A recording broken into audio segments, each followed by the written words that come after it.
thing that was getting to me is that, see, I was brought up under the one drop rule. Everybody knows it's the one drop rule. If you got if your great granddaddy happened to have either been black or white, you therefore are black. And so we attacked and moved forward in that sense. And while culturally, what African Americans do is so influential, from dress to dance to even linguistics, it is attractive and will dominate at whatever it is. I mean, I want you to look at the cars that we have even today. They'd have all been called pimped out. Now they come off the Lexus and Mercedes lines as options. Okay, That's right. that's how we have been influenced. Now, then at the same time, I look at all these black basketball players. 70% of the NBA, oh, and 9% of the NBA is black. But I looked at the first 5 draft choices, and if I didn't see their hair fluffed out to a fro, I'd have a hard time. Then when they go kiss their mom and dads are one of each. And so I'm looking at this world, and this world has done exactly what is going to happen. The world is rebrowning, and I'm gonna say it like that, rebrowning, because we all know that we came. If we believe Lucy, we all came black, or we all came out what the region demanded, and then as we did what we do, we changed out. So that kind of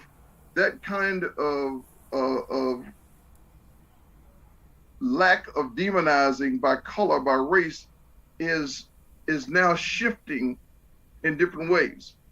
We say indigenous people. If you ever notice in the DNA, if you ever take that test, it doesn't really capture that demographic at all. You'll see people who live on reservations coming up 1% Native American. So that's why I said the real term, the one that matters now, is what's your community done to both your brain and how are you being viewed? And that's usually where you become underserved, underrepresented, undervalued, and disenfranchised. And for those who don't know me, just to put it in context, as a 10-year-old, I drank from a separate water fountain. I always ask myself, what did my brain tell me about me at that time? What did society tell me about me at that time? I fortunately had a mother who never believed the hype. She never believed the hype. At 42 years old, she went to school and got her degree. And then with 6 children and no husband, and the lights going off and on, almost like a light switch. But that was her, and that was her dream to change things. So it's important. So now if you look at what's happening here, when I look at these other demographics, I see that we as a nation have to let people identify themselves by whatever those demographics are. But the culture of those things are what has to be addressed. And the people who buy into whatever those cultures are buying. And I even go to the first thesis of that statement. Dr. Martin Luther King Jr. said it best. There was a promissory note that was written inside the Declaration and the Constitution. And he said it was a canceled check. So, his death, the death of Malcolm X, Medgar Evers, and every time somebody dies, it's sort of like my faith says, when somebody dies, the impact becomes greater, especially with their commitment, because that's they're giving their full measure of devotion. That's what a soldier I've done as a soldier. I will give my full measure of devotion to make that change. So 2 things we have to always be careful of not doing. The first thing is that we cannot be in despair.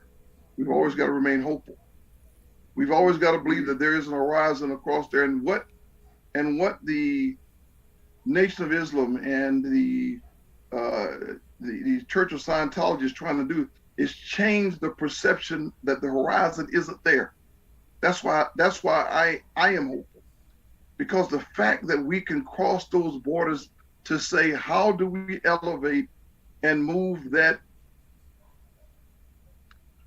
flock of people of which many of us are from, to see what we envision. To see what we envision, because we know it's better. And we've got to choose. Like I said, I don't think we have to choose a single pathway. My collective is Mandela, Malcolm X, and Martin Luther King Jr. I think I've told you this before. That's my collective. That's my collective leader group. Because there's hope. There's a willingness to put aside what has beaten me down to move to another place. There's the reality that I'm fighting somebody who may think I'm passive, but in fact, I'm prepared to do whatever it takes to move forward. And collectively, they make you stay off balance because you see they're moving forward. None of them are looking backwards. They're looking for what's next. And that's what we've got to think. So when we see these labels and we see those kinds of things, we got to say, okay, I got it. There's labels out there. I can't be concerned about the label somebody put on me. I got to be concerned about the label of the community, of the people that are around me to move forward.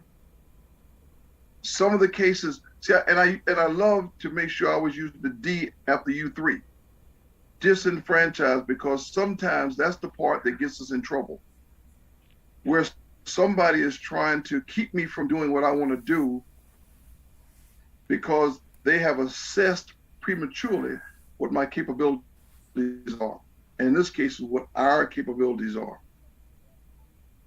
And so while I acknowledge and recognize that there are some legitimacy in those labels, I don't think we should be wedded to trying to figure out what they are. We ought to just look at the communities that we're trying to change, because individuals out of all of those will do exceptional.